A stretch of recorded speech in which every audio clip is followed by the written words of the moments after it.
Good morning. It's Monday, May 15th, regular meeting of the Eugene Planning Commission.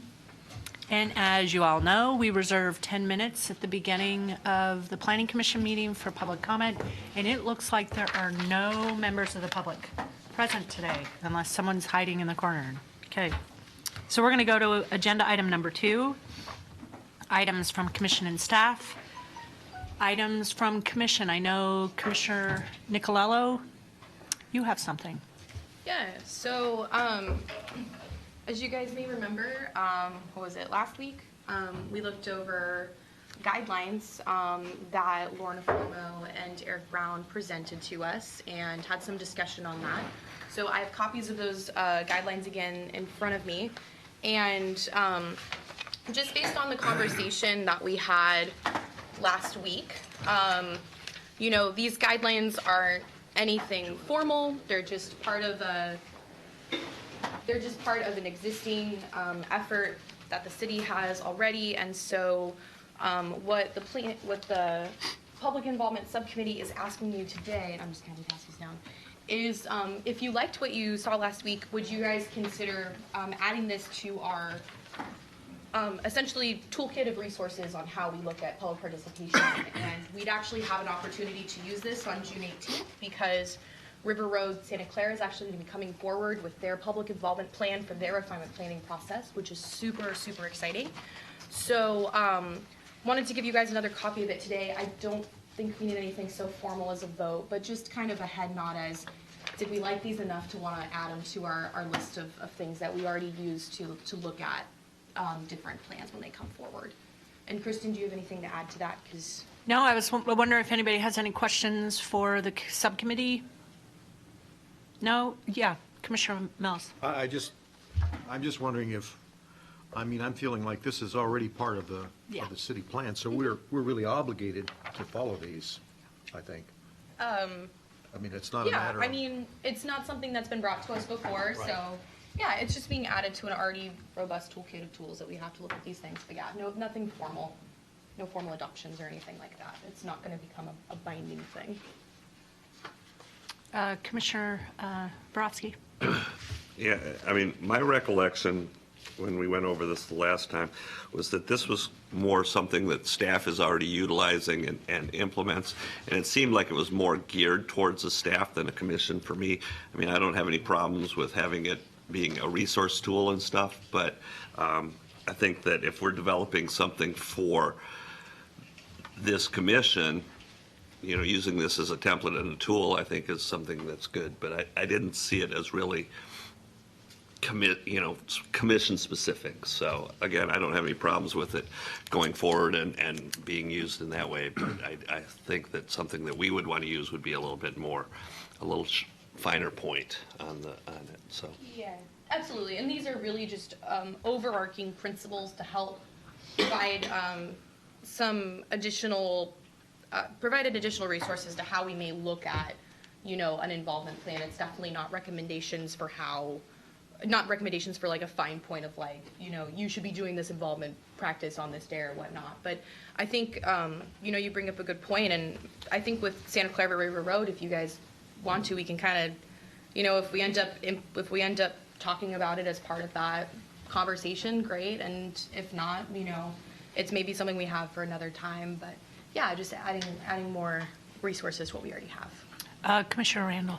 Well, and I think from my perspective, just to add to the mix, what I like about this is whether it's staff or commissions, it's something that citywide that we follow that's a consistent way of how we're going to approach public participation. And I think having that consistency throughout the city, whether it's staff or commissions or groups or subcommittees or whatever, I think is good. And so I think that's why I would recommend that we, you know, support this or acknowledge it or however we want to do that.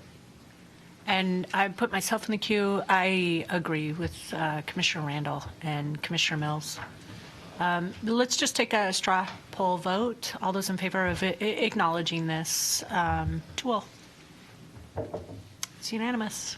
Good job. Thank you, subcommittee, for your efforts. Thanks, guys. Yeah. And Any other items from commission? Commissioner Baker. I just wanted to mention that a special meeting of the Historic Review Board has been called for May 31st to consider another local application. That's at 8:30 in the zone. Okay. Wasn't on our normal calendar, it was a special meeting. Okay, great. And I was just going to add, there is a Sustainability Commission meeting on Wednesday. I guess I could tell you afterwards, but We talk about who's going to attend. who will attend. Okay, great. Thank you for bringing it up. We confirm who Yeah. should attend.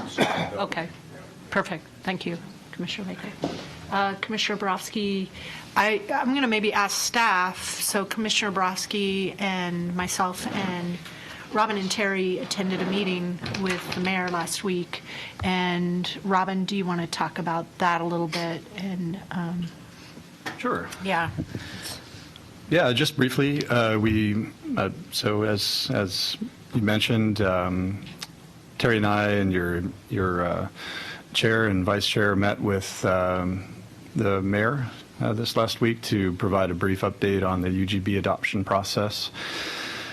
And we, staff, have been meeting with, or are in the midst of meeting with all the city councilors who are interested in checking in prior to our May 24th work session. I assume we're still on for May 24th. So the purpose of the meeting is really just to kind of give a bit of a heads up on where we are in the process, let them know that both the Eugene Planning Commission and the Lane County Planning Commission have completed their deliberations and have forwarded recommendation onto their respective bodies. So it's a great conversation. Part of the reason we invited the chair and vice chair to that meeting is to help continue this interest in connecting Planning Commission with leadership of the City Council.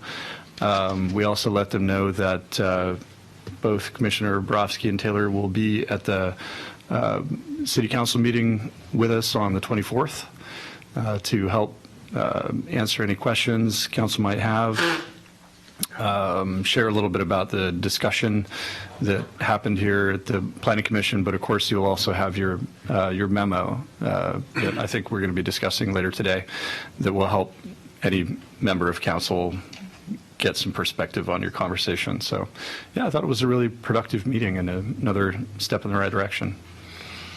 okay.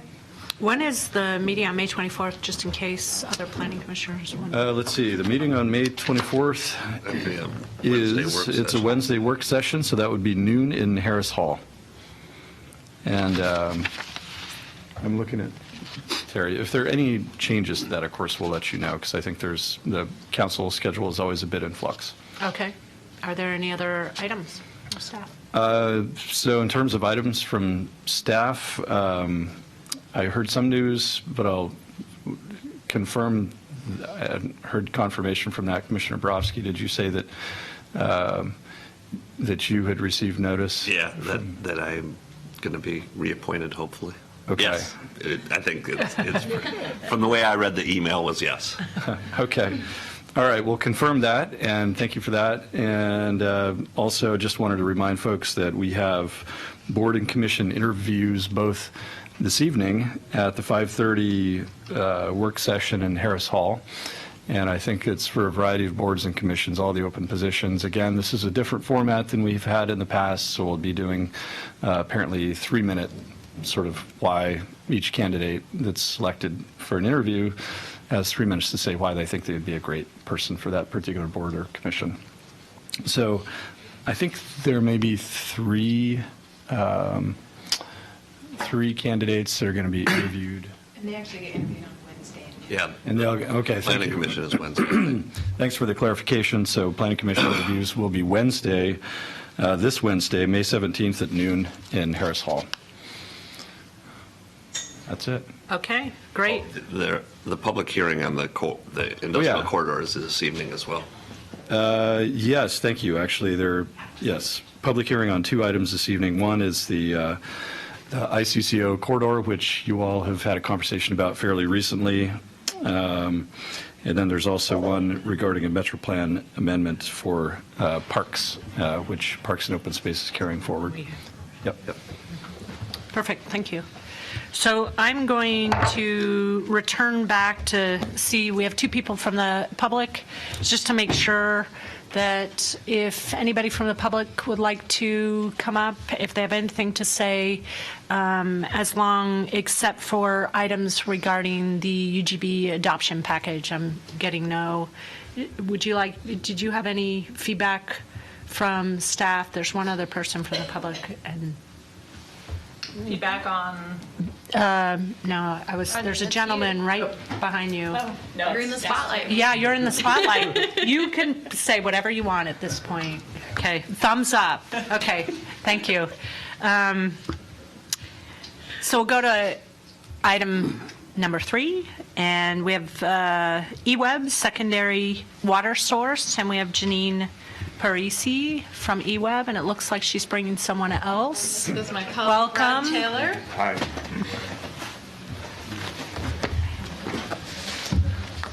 Thank you for making the time in your schedule to have us come talk to you. Our plan, if this works, is to do a quick overview of a lot of the material that was in your packet and just set the stage for some questions. Our intention is that there would be action by the 3 planning commissions sometime in the future, so we were just trying to set the stage and see what kind of questions there were ahead of asking for any direct action from any of our planning commissions. So with that, just real quickly, super quick overview. We love our Mackenzie River. It's our single source of water that serves Eugene and a number of outlying communities, including the River Road Santa Clara area, and we have some wholesale contracts with other communities such as Veneta. So the river served us well for many, many years. If something were to happen, we have a couple days of storage in our reservoirs, but that leaves us with a pretty sizable vulnerability. So what could go wrong? There's lots of things. You can make yourself crazy thinking about all the things that could go wrong besides the big earthquake. We have vulnerabilities in our equipment, whether there's a catastrophic failure in one of the water mains that bring that water into town or at the plant itself. Because it's our single plant, it's hard for us to do deep retrofits and rebuilds of that facility, and that facility is now 60 years old. We think about chemical spills in the river, wildfires up in the watershed, and other kinds of natural disasters that make us worried that we would be unable to serve our community, and that creates a public health and economic risk that's pretty sizable. We are the largest community in the Pacific Northwest that relies on a single source, so we have that dubious distinction. This is a picture of our Hayden Bridge water filtration plant. We have invested heavily in trying to fortify this facility. About $30 million over the past 5 years of seismic retrofits and other improvements to make sure that plant is up and running 24/7 like it is, and it has been since the 50s. So it's not that we are not paying attention to this plant, but we do believe that we need to be thinking about resiliency and diversity. This isn't a new issue for EWA. We've been thinking about diversifying water supplies for 20 or more years. Brad, I don't know how long. It's been a while, but so we have explored groundwater as an option. We've looked at both river systems and decided should we just put another pipe at the Mackenzie. We've been looking at the Willamette River, and then over the years we've built interties with our neighbors. Because Eugene's the big city, our interties with our neighbors, which are smaller communities, don't really meet our capacity needs, nor does our groundwater permit that we have. So both of those have capacity constraints that limit how valuable those options are for us. Recently, we did have some breakthroughs in this issue. We were able to acquire a water right from the Oregon Water Resources Department. And once that water right was acquired, went ahead and purchased property for a new water source. So we were able, the water right that we were able to acquire was based on a pre-1909 water claim. So back before 1927, we all drank our water from, well, we weren't here, but Eugene, the small community that it was, got its water from the Willamette River. We were able to use that old water right and turn that into a water right for contemporary use, and that 20 MGD is based on historic usage. We're also able to move the diversion point from where it was basically by the steam plant at the headquarters about 1.5 miles upstream to the confluence, right below the confluence of the Middle and the Coast Fork rivers. And we did that because we're trying to get as far upstream as possible from stormwater runoff and other urban issues. So we're reaching for the best quality water at the intake site. We're also lucky because this particular area is right downstream from where we've got 6,000 acres of floodplain restoration work that's going on, and property that's held in perpetuity for recreation and natural resources. So if you've been up to Doris Ranch or Mount Pisgah, you can see that we're very fortunate to have thousands of acres of property in recreation and conservancy use. And they are doing major floodplain restoration with the Nature Conservancy. So it's really incredible the amount of investment that's going on in this property. So our intake would be right at the top of that red finger that looks like it's saying, hey, Springfield, here we come. We've been thinking about the size of this plant. We want it to be right-sized for our community. We, in the wintertime or this time of year, when we're not doing outdoor watering, are using about 15 to 16 million gallons of water per day. We have capacity at Hayden Bridge for 80 million gallons per day. We never reach that number. Maybe in the summer, if it's a hot and dry day, we might hit 55. So we have ample capacity at Hayden Bridge. We have ample water rights at Hayden Bridge. So just to be clear, this is not about needing more water. This is purely about diversity and resiliency of our source. And as I said, that Willamette water right is coming in at 20 MGD. So the nice thing about that is that if something were to happen at Hayden Bridge and we couldn't use that facility, or those transmission lines break, that water right on the Willamette meets our basic health and safety needs. And that also includes our industrial and business uses, so medical, public safety like fire, and our business customers as well. So we can all basically limp along at 20 MGD pretty well based on our normal needs. So limited curtailment if we were able to use that entire water right as in supplement to the Hayden Bridge facility. We've thought a lot about water treatment. We know that people value the Mackenzie River, and they value how great our water is. We're very proud of that at EWEB. It's one of our hallmarks of being a public utility is that we believe we provide day in, day out, some of the best water in the nation. So we're not going to compromise that by tapping into the Willamette. So we've been working with a consulting firm and have pre-designed a plant that meets the following 3 criteria. Our commitment is the water that we deliver from this plant will be the same or better than what we deliver at Hayden Bridge, that we will be able to treat what we're finding in the river today, and we've been testing since 2013. We've tested for 260 different substances, so we know what's in the river. So we will be able to treat those substances plus future issues because the water quality restrictions and requirements just get more and more stringent. And then there's new things that are happening in our watersheds that we have to be thinking about, and largely we're worried about algal blooms. And that's an issue nationwide that we have to be really thoughtful about. And then we want to use a process that's similar to Hayden Bridge so we aren't having 2 totally different systems to operate, and we can cross-train our staff, so that's an efficiency piece for us.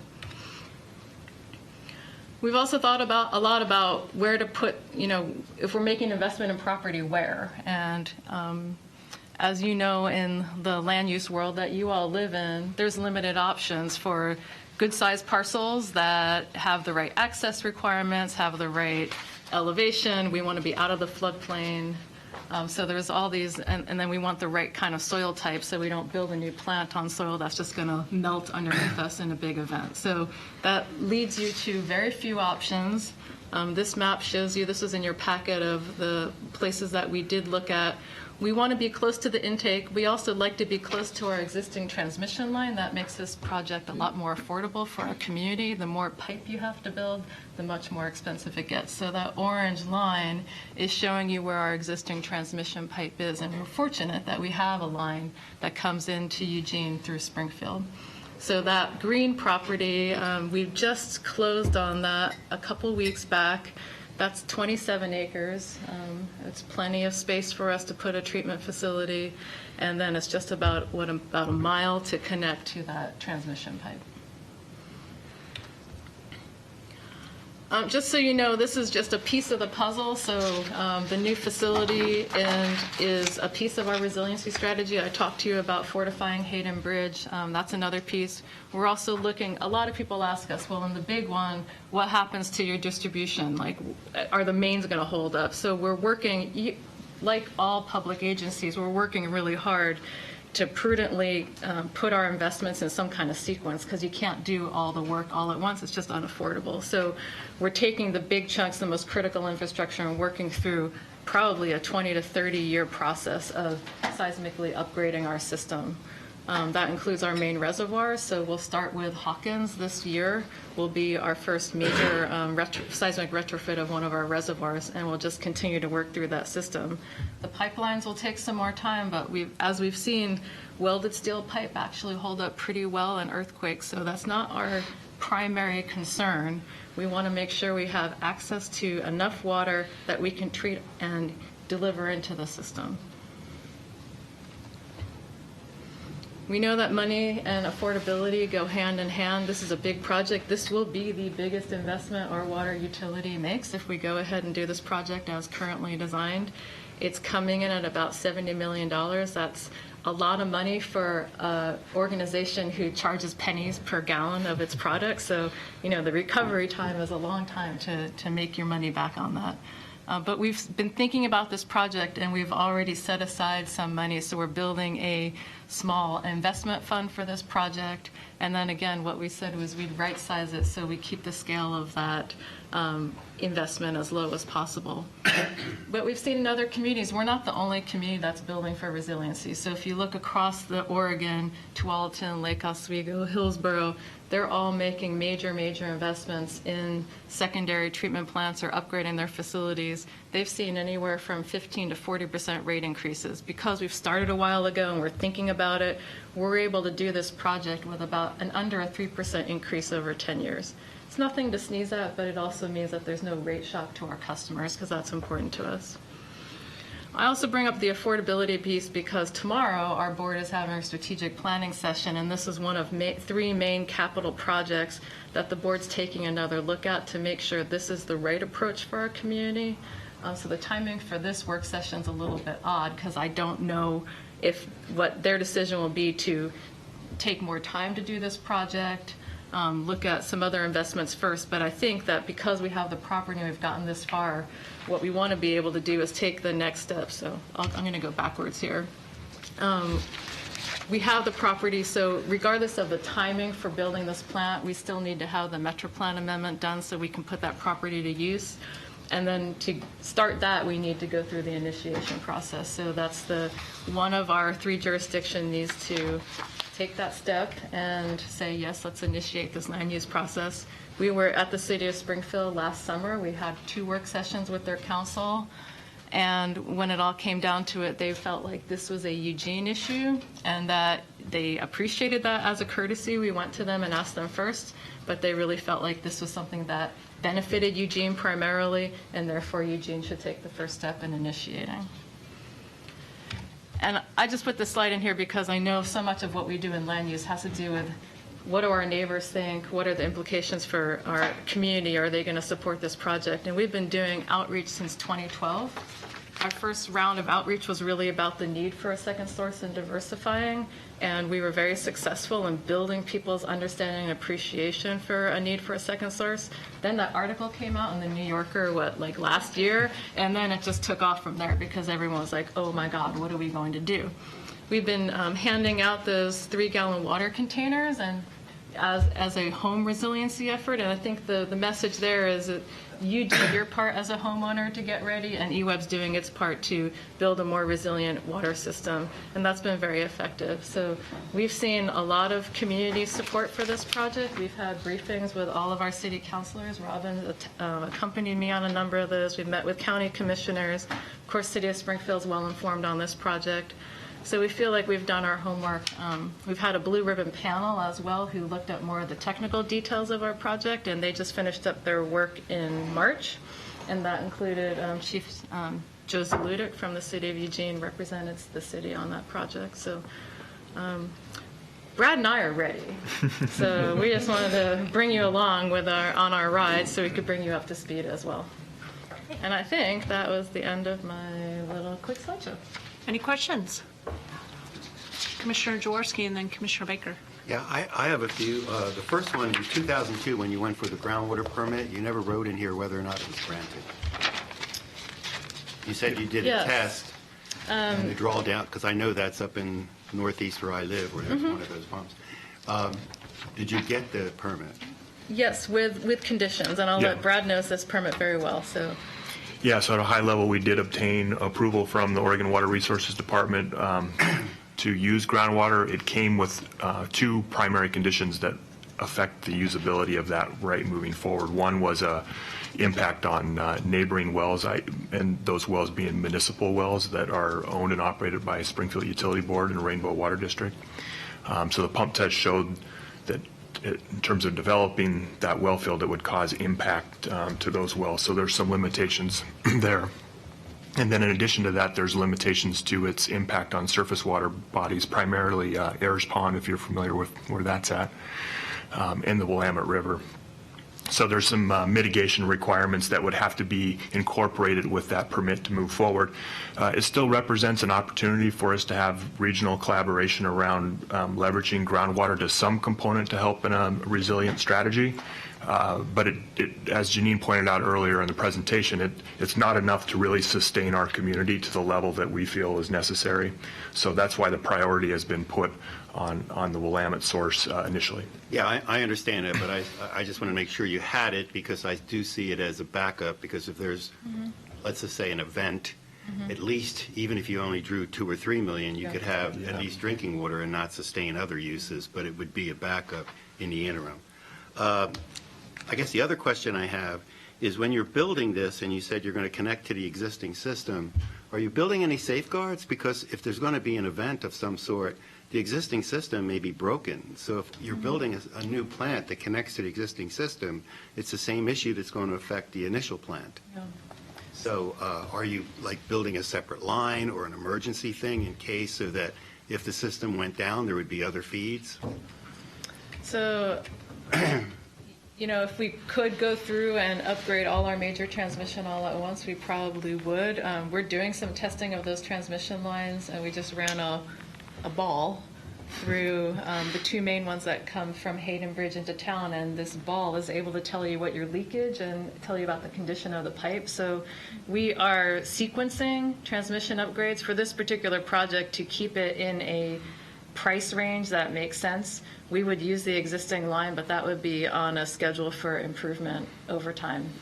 I think in terms of pipeline, the other vulnerability that we probably would address even sooner than that is the Knickerbocker Bridge, because this pipe crosses over the Knickerbocker, and we know that that is a vulnerability. And that currently brings all of the water into South Eugene and downtown. And so I think in terms of... That's why I was asking, in case you would like put in another one in an emergency. Yeah. I guess my last question is I can understand where if you had 2 and you wanted to have one maintenance prepared and everything, and let's say a year or so goes by and you do all of that, and now you're operating, but you only need 1, but you have 2, can this sit there and one of them not that's be a great used for a question. while and not really deteriorate it while the other system, which meets your capacity, is running? It's an excellent question. And so, operationally, given that's my primary responsibility at the utility, it's important that you operate and maintain systems daily. So the plan would be that we would be operating and maintaining 2 plants simultaneously in order to meet the demand in the system. The Willamette plant would run at a very limited capacity, but it would run an 8-hour shift essentially. At least that's the thinking. And we also feel like that helps us be able to deliver a consistent quality product to the customers by familiarizing and blending that water in with the Hayden Bridge source. So the thought is to run it continually. Okay.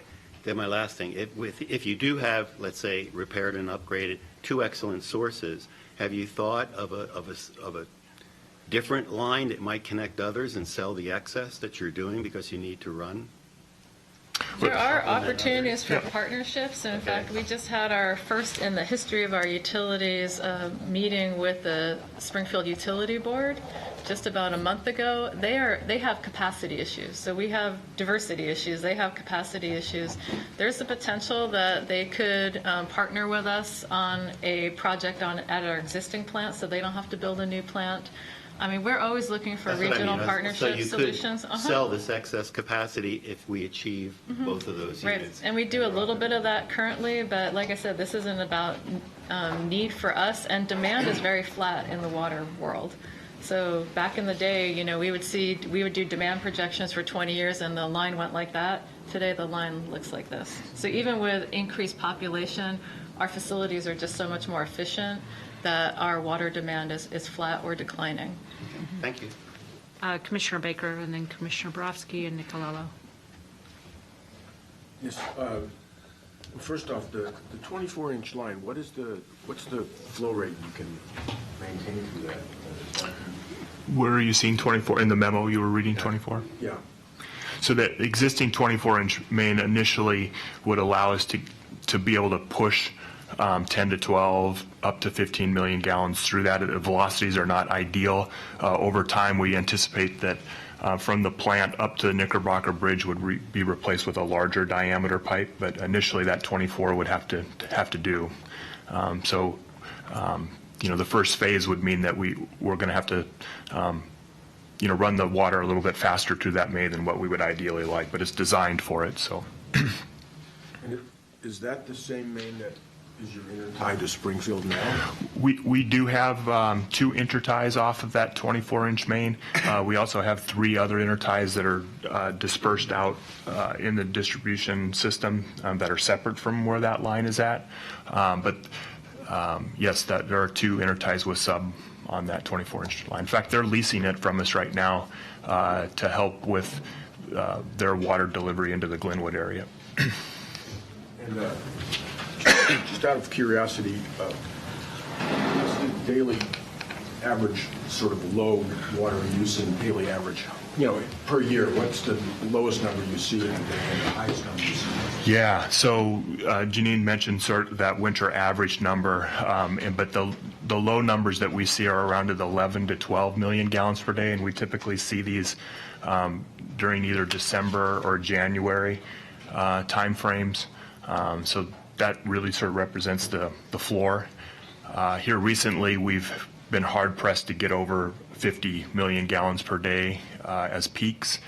Historically, we had a peak of close to 68 million gallons per day, but that's been quite some time ago at this point, so we haven't seen those types of numbers for a decade or more. And I was just wondering if you explored the possibility, obviously there's two branches of the Willamette there and they have different water quality. Yep. And obviously it would be more complicated, but did you explore having your intake on the higher quality water source? Understood. Yes, good question. And so I think everyone generally can recognize that the Middle Fork water, the perceptions of Middle Fork water are of a higher quality than the Coast Fork. The issue that we ran into in terms of the permitting issues were that to move above the Coast Fork and the Middle Fork was a non-starter with the Department of Water Resources. There were no new permits that would be allowed on the Middle Fork. So we literally moved the point of diversion as far as we could and still meet the requirements of the state regulatory agencies. But even with that said, as Janine has pointed out, we've done a lot of testing on the water out there. We've compared it to plants that treat and deliver that product further downstream, like Wilsonville and Corvallis. We still have a very high quality source to work with, and we feel confident in our ability to deliver a good high quality product, great, equal to or greater than Hayden Bridge. Great, well, thank you very much, appreciate it. Commissioner Borowski. Thank you. I was at a briefing last Friday on this, so I have a couple other little things to bring up. One of the ones that I thought was interesting, and we didn't get mentioned here, and it's something obviously that the board will be dealing with, but as far as Commissioner Jaworski's comment about resiliency after an earthquake, one of the strategies that they're looking at is doing groundwater wells in partnership with 4J. So what was represented was, if there's a big earthquake and the system fails, perhaps the opportunity would be to do a groundwater well at some of the schools around town, so okay, well, I'm going to go to South Eugene to get my water, and I'm going to go to Sheldon High School to get my water and stuff like that. So that's one of the things that they're looking at. I think he said it costs about $1 million a piece to do a groundwater setup at the schools. Was that correct? Or maybe talk a little bit about that? I think we haven't done a very deep viability analysis of that solution. What Frank was saying at that meeting is that you really have to decide what you're preparing for. So that's a very different solution than something that meets our industrial, commercial, and public safety needs, because us ambulatory people, will be walking and filling up our containers. So it's a different solution, but we're definitely looking at it. And I think we've always felt that there's a place for that. Right. And that's one of the reasons why we've been doing the container project, is we want people to have stored water and the ability. So say like College Hill Reservoir goes down.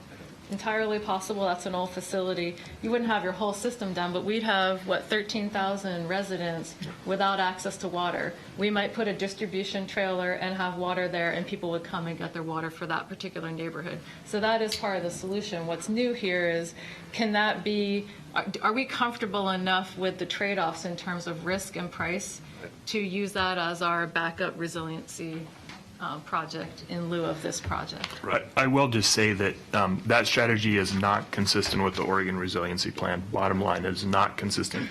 So, that in the Oregon Resiliency Plan is a statewide plan that lays out an objective that we need to accomplish by 2050. And so it does represent a great option to prepare our community for an event like that, but it doesn't meet the requirements of the Oregon Resiliency Plan. Okay. Then the other couple of things that were brought up, and I think lend well to this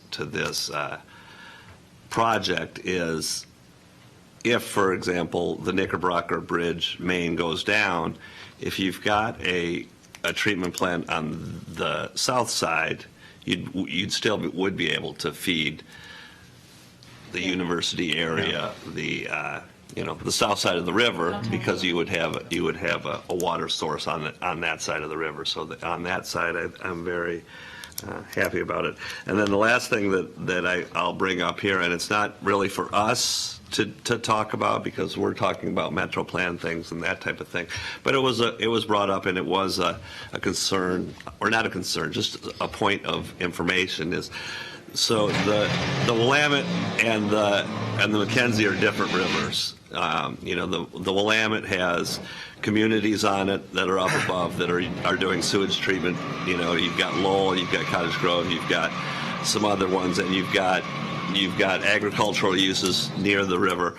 And then the third thing that was brought up was the temperature of the Willamette is significantly different. The temperature of the Willamette in the summer can get up into the 70s, whereas the Mackenzie is going to be staying at about in the 50s. So there will be a little bit of a difference there, but what was conveyed was that can be treated. I mean, obviously you're not going to cool the water, so if it were a breakdown, people on the south side of the river are going to be drinking warmer water, but it's better than no water at all. Well, one of the things that we are one of the reasons why that plant looks like $70 million is because we're adding ozonation so Hayden Bridge doesn't have that fourth component of treatment. This plant, as designed, would have an extra layer of, which is basically your best available technology, ozonation, which addresses a lot of those taste and odor issues that you might find from warmer water that's got more organic compounds in it. And some of those are naturally occurring. We're seeing geosmin in this river that we don't necessarily see up on the Mackenzie, but we're very well aware that we need to deliver a high-quality product because we're changing our product, and that extra cost for ozonation, I think, is money well spent. And as somebody who lived on Dexter Lake for years, every July you get the pesto in the lake. Right. Yeah, not the best place for pesto. Commissioner Nicolello. Well, I'm really excited to see this. I worked on Marion County's hazard mitigation plan that got submitted to FEMA, so the need for redundancy and resiliency is huge. And once you start learning how people place their water facilities and what could go wrong, you start to realize it's even more important in your own community. So just wanted to ask, because I didn't think I saw it on here, did this property that you guys considered, did it have any of those property constraints that are listed in that table, or was it perfect across the board? I know that any of the properties are perfect, Yeah, but it was definitely I didn't preferable. see any of the property concerns listed on it, so. Yeah, the primary concern with the property that we've now purchased was more the topography of the property, which, The hard area.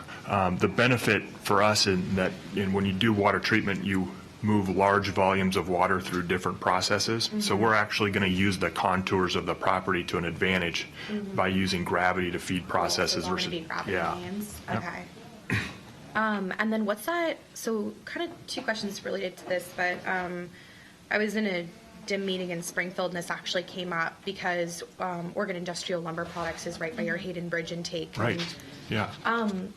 just considering for this one, have you guys done any lifeline sector meetings with any of your private partners that would be, or private industry neighbors who would be along that property? There's Hexion, which is up there. They're a long-term adhesive manufacturing plant. There's a few other industrial areas because, of course, along the river. Has there been discussions with them about what that interaction would look like with your plant and how you could work on procedures together? Not at this time, no. Those all fall into the category of what I would consider source water protection outreach type activities. A lot of those sites that you mentioned are downstream of where the intake site would be, but you bring up an excellent point and something that would be important as the project moves forward to engage them in those types of conversations. And then just as a final question, and thank you so much, this is really exciting to have in our community, especially for the importance of the redundancy. What's that interaction with the railroad going to look like with that going through your property? Yeah, one thing is that spur of the railroad is not the busy spur of the railroad. Okay. So it does receive traffic, but it's not a extensive traffic. So It's just feeding the Nugget Way area, some of those industrial, so you're not seeing like oil cars or anything like that. It's material transport. So I think I've seen one train go by there all the time that I've been on the property, which is not that much, but. And no trouble with right-of-way or anything? No, the technical challenges are that we'd essentially be boring pipes underneath it. We've talked to them about the You process. wouldn't be doing a pipe bridge, Right. you'd be going under. Okay. Yep. And I just threw a picture up, so we've done a little photo simulation of what the plant would look like. So this is one of the issues for City of Springfield. As you know, the Glenwood areas, their Glenwood refinement plan, they have a concept of a dense business district, and one of the issues they had is if we located this plant kind of at the top of that hill, what would it look like? How visible would it be? So we've done some photo sims, and I just threw this slide up just to give you a sense. It really does, because of the topography of the site, the facilities do blend in quite well. And you wouldn't see anything from the riverside because unlike Hayden Bridge, which is an old plant where you've got those two major intake structures, the structures for the intake are largely underground with the exception of a small pump station. So it's got very low visual aesthetic issues. Thank you. Thank you. Are there any other questions? Commissioner Baker. Just one other minor one. Because that's on a hill, I'm just asking, did you have some LiDAR studies made to make sure about the stability of that? Yeah, we have done as much geotech work that we could do. We did get access to the property earlier on, so we did have on-site geotechnical work done. We still have more to do before we get into the nuts and bolts of detailed design, but we've done enough to feel very confident it actually is, I won't call it optimal, but it's very good relative to its seismic resiliency. Hence, actually, one of the things that, you know, when we were picking the property, it's not ideal from a topography standpoint, but just like Hayden Bridge, you know, Hayden Bridge is built out there on Vitus Butte, and the intake is right on one of the most stable parts in the whole McKenzie River system. And we actually, you know, staff, we look at that and we say, boy, the people that came before us really were thoughtful about those types of things when they built Hayden Bridge. And so we wanted to take those lessons and apply them to siting of this facility as well. It's a critical facility, so it makes sense to go that extra step. Even if we lose our system, distribution system, transmission system, reservoirs, having a plant ready and able to put water into a system to recover a system is going to be something that will be very important to this community, you know, if an event like that occurs. Because it's going to take time, but you've got to have water to clean out systems and repair systems and make them potable again. So the source becomes, you know, the #1 priority. Any other questions? Any closing comments or? No, just thank you for your time. Yeah, And thank you. we'll know more this week about the projection and direction of this project, and we'll be back in touch. Thank you. Thank you for Thank you. proactively coming to see us. Yeah, thanks, you guys. You're welcome to hang around and learn about bicycle parking. I was trying to resist that invitation. I don't know. So we'll move to agenda item number 4 is the wrapping up, and it's bicycle parking code amendments. We have Reed Dunbar. Reed, do you have any visuals? Just me.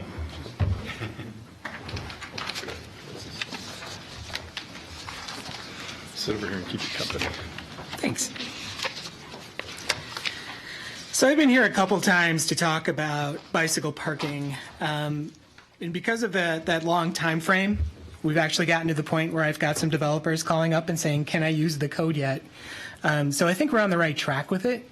Again, sort of the genesis of this was to make bike parking more flexible for people who are developing property. We did a tour like 3 years ago of some multifamily housing and just wanted to look at how long-term secure bike parking was being utilized in those facilities, seeing if there were any lessons that we could learn from that. We knew that there were a couple gaps in the existing code, like no provision for short-term parking in multifamily housing. So we wanted to shore up the existing code and then make sure that it also reflects best practice. Best practice being that as bicycle types change, you might see more family bikes, for example, now, which are long-tail bikes or bikes with trailers or little tag-alongs so that they can bring the kids with them. The sizing or space allocation for bicycle parking spaces also changes. And then on the development front, we wanted to make sure that we were maximizing leasable space for folks who were developing property. And that means decreasing the footprint for the amount of space required to provide, especially long-term secure bike parking. And one of the innovations that we've borrowed from overseas, and a lot of places are starting to use, is stacked parking, which would decrease the footprint essentially in half because you've got bikes parked on top of bikes. And so we wanted to have a provision for that because we've had people ask about those types of racks and whether or not they can use them for their code review.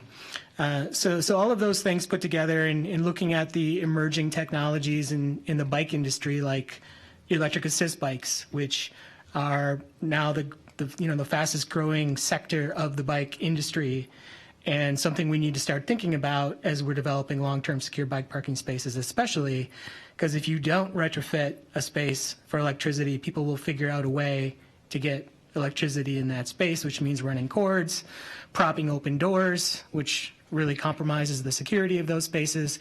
And so we wanted to address all of that with this update. I think we've got a really solid draft here that looks at a lot of the things I just mentioned, and then takes care of some of the gaps that we had noticed in the existing code as well. So since the last time I was here, there are also some figures or images that we've included. This is the first draft of those images. We know that they're not perfect yet. One of the things is that they need to be reproducible in black and white. They're color right now, so that's not optimal. The other thing is that there's just some more descriptions and things that should be on those figures that refer specifically to code. For example, the stacked bike parking that I was talking about. One of the requirements for that upper tier of bike parking is that there's some kind of pneumatic or hydraulic assist to allow people to get bikes to that top level. And that is nowhere on the figure or on the image. So, little things like that I think would make it a lot more clear what those rack elements include and what the code is trying to convey. So with my opening comments, I guess we could go through the code itself or talk about the figures or whatever it is you would want to do.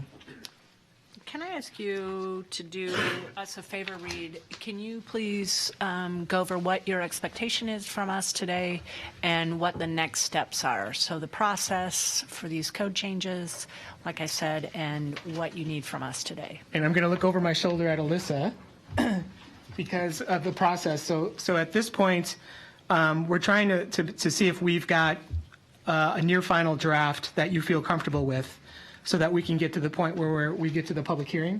Yeah, so it would be a formal adoption process for a code amendment, which would begin really essentially with a public hearing before the Planning Commission, deliberations, and then City Council hearing and action. So if I'm understanding you correctly, this will be kind of the last time we see this preliminarily, and the next time we see it, we'll see it at the time of the hearing. Probably. Yes. Okay. Great. And what would you like from us today, ideally? Just feedback overall. I want to be efficient with our time and your time. I want you to feel comfortable with the draft that's in front of you. Okay. Staff feels really comfortable. We've met with a variety of different staff, including Mike, who I see is here, and we've augmented the definition section, for example.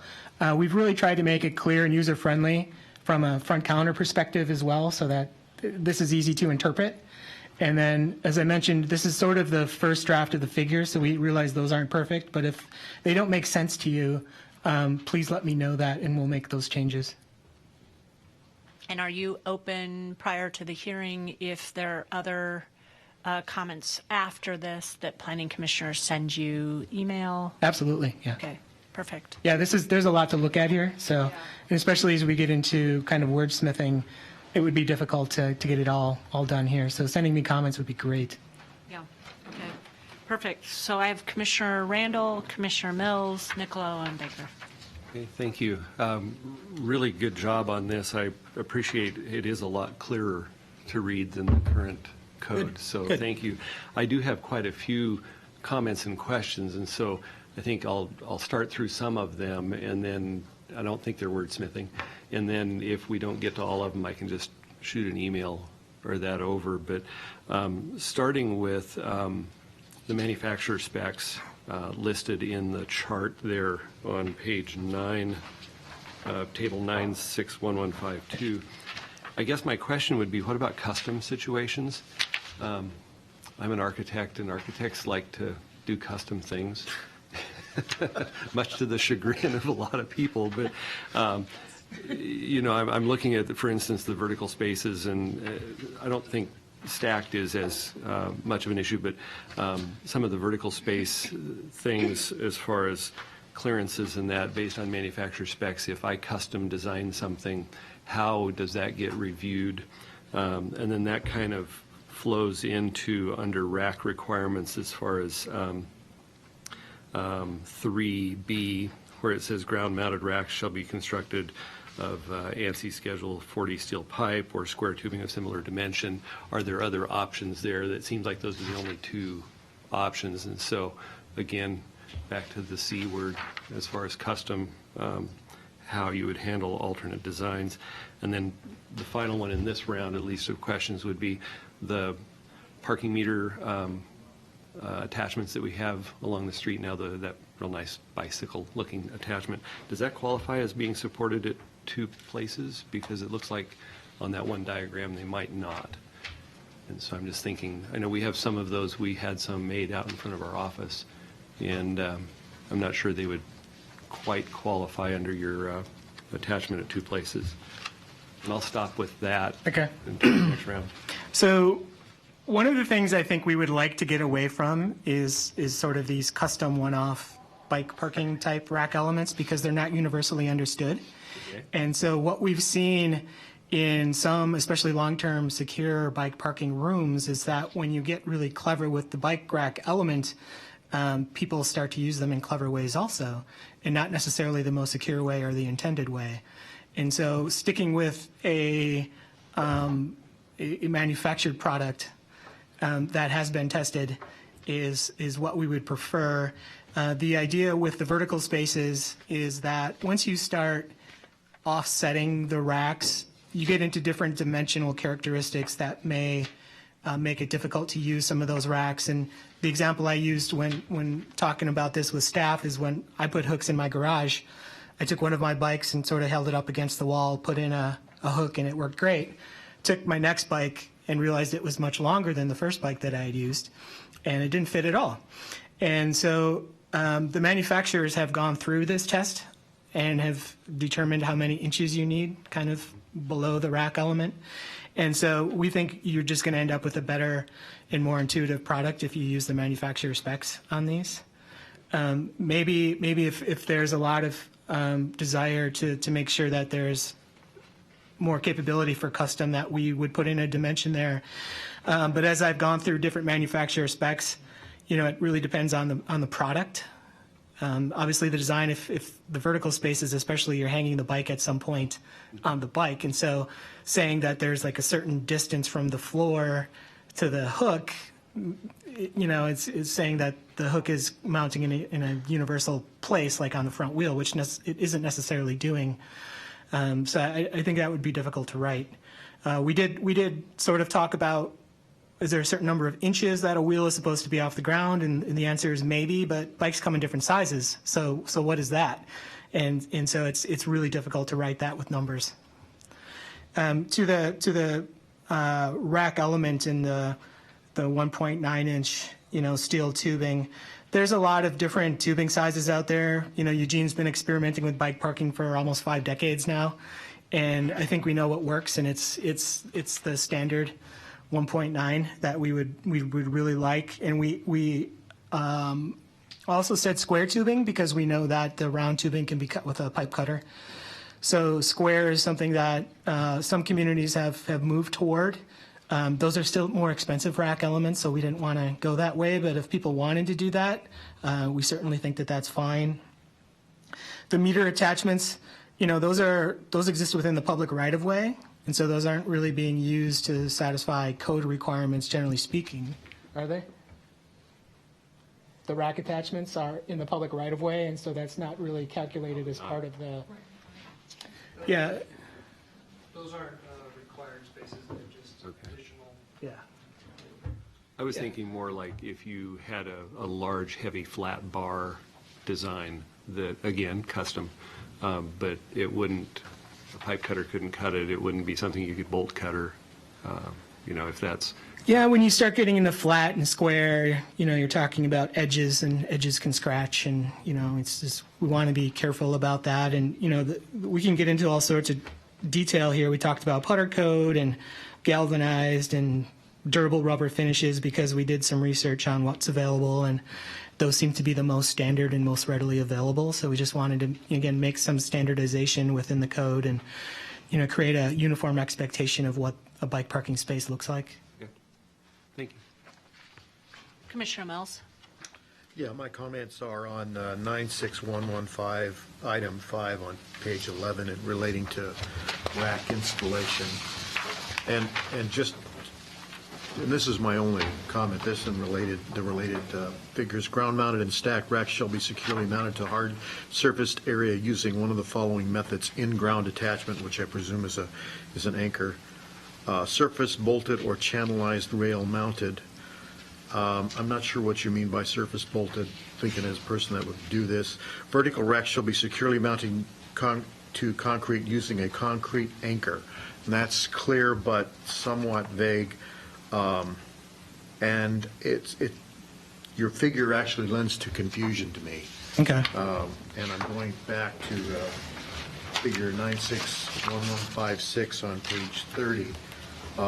Couple comments here is your concrete pad representation to me is wrong. It needs to be closer to what you're showing for reality. You're showing bolts, symbology for bolts, and I don't think that that's appropriate. I think you're going to need to show a concrete anchor. I'd even suggest you call out a minimum standard for that anchor, because I see a lot of bike racks that have galled loose in the concrete that they're in. You know, I'm thinking, you know, as a minimum, you're going to want to specify a minimum length Hilti type anchor. And then I'm still not clear. The channelized looks like you're basically putting a structure down on concrete and bolting it down versus a single vertical type hoop. Is that what I'm understanding here? So the vertical type hoop has actually a far more rigorous anchoring requirement because it's going to see more lateral force than the channelized. So there's going to be different anchoring requirements for these two. So my advice is to go back and spend a little time looking at this so that you end up with something that you're not disappointed with. Commissioner Nicolello. Well, thanks so much for putting these together. I'm definitely one of those people who have been calling you and bugging you about the new bike code requirements. And I'm so excited I brought my bike in today. So just a few things. I think a lot of these are more just clarification, and I'm trying to think, like, if I was using this code for a land use application that I was working on, would I be able to clearly understand what the requirements are? And if you want also to, I'd like maybe even you and I could meet one-on-one and like try and like fake design a development and see how it would look like to try and put these in with like one of the ones that my firm's worked on in the past. That can sometimes be a fun exercise if you guys haven't done it yet. So I'll try and go through these pretty quick. If I have other ones, I'll just bug you in an email. But the first one for 9.6110, applicability of applicability of bicycle parking standards. The first two to me, the first one doesn't make much sense to me, and the second one I'm thinking from a feasibility standpoint. So the first, site improvements that do not include bicycle parking improvements. Is that, I don't really see. There's a definition of site improvements that you Okay. have to look at in the code. I'm not remembering off the top of my head. So I'd have If to you refer to go the that, definition. It actually makes sense. Okay. If you go to the definition of site improvement. Okay, so that's just something that's But pre-existing. if it doesn't, circle back. Okay, That's I'll something circle you back wanna on that look one at. then. Yeah. Cool. And then the second one is the building alterations for which costs do not exceed 50% of the market value of the existing building. Even if that's something that's already in the development code, pieces like that tend to be really, really tricky because at the land use phase, we're not really thinking like that yet. We kind of live in this really wonderful dream world where we're not really thinking about market values yet. Our developers are, but the people preparing the land use applications aren't necessarily doing that. So that might give somebody on the land use side a little bit, it might be a little bit difficult to implement. So maybe, I don't know if that's an industry standard or maybe if it's something that's pre-existing in our code, but you know, the ones that we tend to stick with, the all new buildings, building additions, building alterations, and changes of use tends to be the pretty golden standard for whether or not we know new standards apply.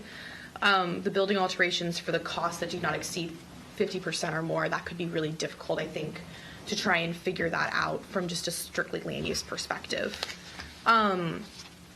With the rack requirements in subsection 3 of 9.6115, the section under 3A rack requirements, towards the bottom of that section, when more than one rack is required, the minimum distance on center between parallel racks shall be 3 feet, and the minimum distance between racks installed end to end, as on a sidewalk with no parallel racks, shall be 6 feet. And the figures for this are super helpful. Thank you so much for including those. Is that an industry standard for that distance? 3 feet is sort of an emerging standard and almost a minimum. The guidance is actually 4 feet for that. And then it is a lot. So it's like a legitimate 2 foot of space. And the idea behind that is handlebars are around 2 feet wide. And so when you go with 3 feet, can be some overlap, which generally isn't a problem, which is why we're sticking with 3 feet. And then the 6 feet is when we started thinking about applications of installation of hoop racks in the right of way. Is the narrower the distance between those racks end to end, the more sort of a fence that you would start to develop along the street edge that would prevent doors from opening and people from being able to walk through that space.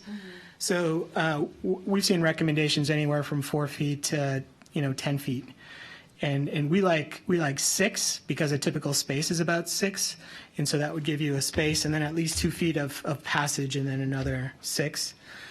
So it seems reasonable that you'd be able to kind of work your way through that, and that's where that came from. I think if you're down to do it, maybe if we fake design a site, that might be interesting to see how that space gets allocated across that site with the other constraints, just because that seems like a lot of space to me. But I do also appreciate the fact that having to try and back your bike out and clear into an aisle, clear without there being a proper aisle, is also extremely difficult. So and again, the intent of this is not the access aisle. The access aisle is a consistent 5 feet, and Rob asked me about this earlier too, because the figures aren't necessarily clear on that. Okay. What is the space between the racks, and then what is the access aisle? Okay. And we need to clear that up. Okay, then that sounds like that's already been discussed. I think the last one, and I'll bug you on the other ones in a while. So going down rack requirements, going to parking areas in subsection 4. So parking areas devoted to bicycle parking spaces shall be hard surface with concrete, compacted asphalt, concrete mix, pavers, or an equivalent except asphalt. And I was just curious where not using asphalt came from. The other thing too is my first thought was also too, would that rule us out from being able to do parklets? Because anytime I get to use street stuff for bike parking, it fills me with like this really enormous glee because I get to take away space from cars. So it's fun. So we've seen a lot of installations in asphalt. Generally, they're just bolting them to the asphaltic surface, and on the first hot day, the rack will start to fall and are easy to pull out of the ground. And so best practice would be to have some sort of a concrete anchor here, and we can talk about what the bolt standards might be for that. But we don't want people just bolting things into a asphalt parking lot. I can think of a couple developments here recently where that has happened and those racks have disappeared. I hope there wasn't a bike attached to them at the time, but I mean, there's not a lot keeping them on the ground. Yeah. Okay, that's kind of a bummer because the parklets are something that I know I really like. So, but it sounds like that's more of a making sure that those racks actually stay there in the first place. So, okay, cool. I've got more, but I'll bug you later about it. Okay. Thanks, Rita. Okay, I have Commissioner Baker. I'm actually going to start back and then come back. So this, I have some questions, concerns, disagreement, so to speak. 9.6125.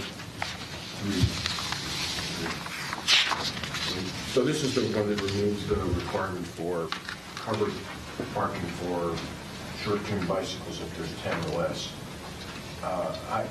As an avid biker, I don't understand this because part of the problem is you've got to go in and out and unlock your bike, and you try not to do that in the rain.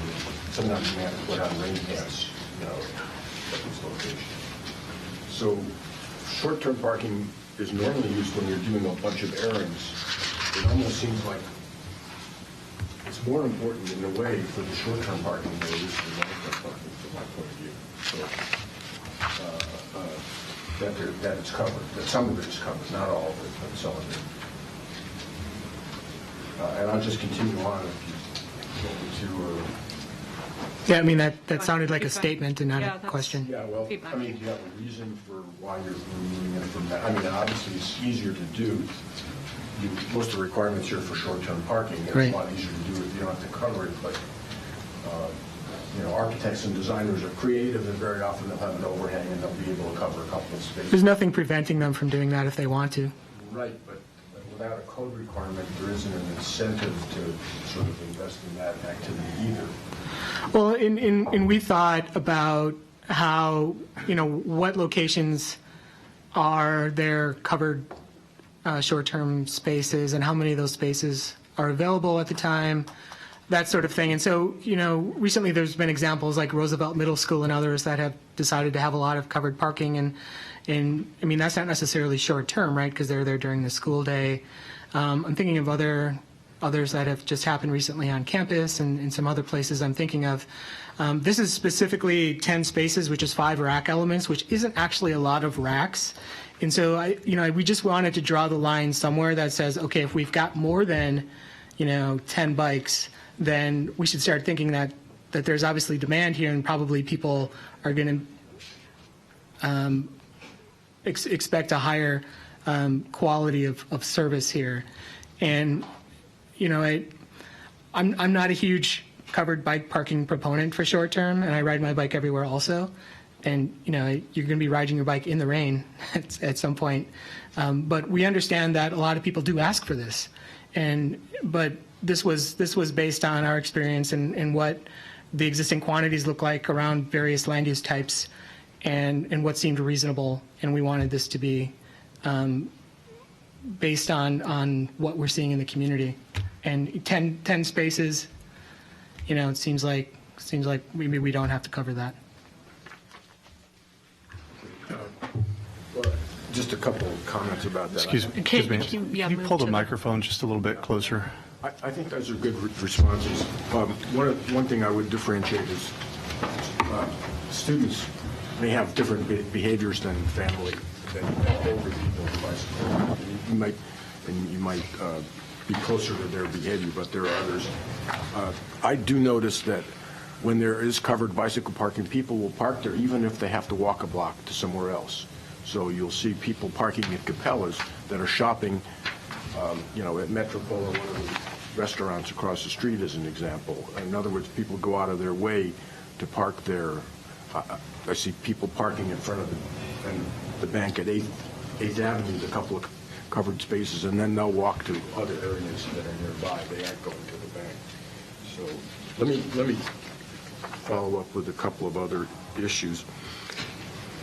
One question I have is on the table, 9.613. I'm just trying to be a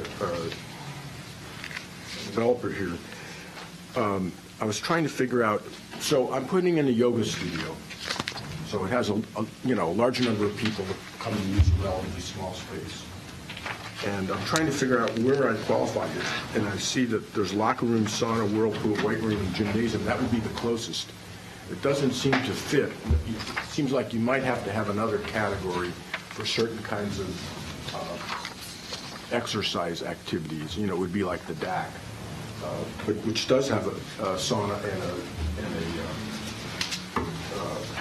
a locker room, but a lot of these places don't. I've been to places in Portland that have essentially a bathroom with a couple of lockers in it.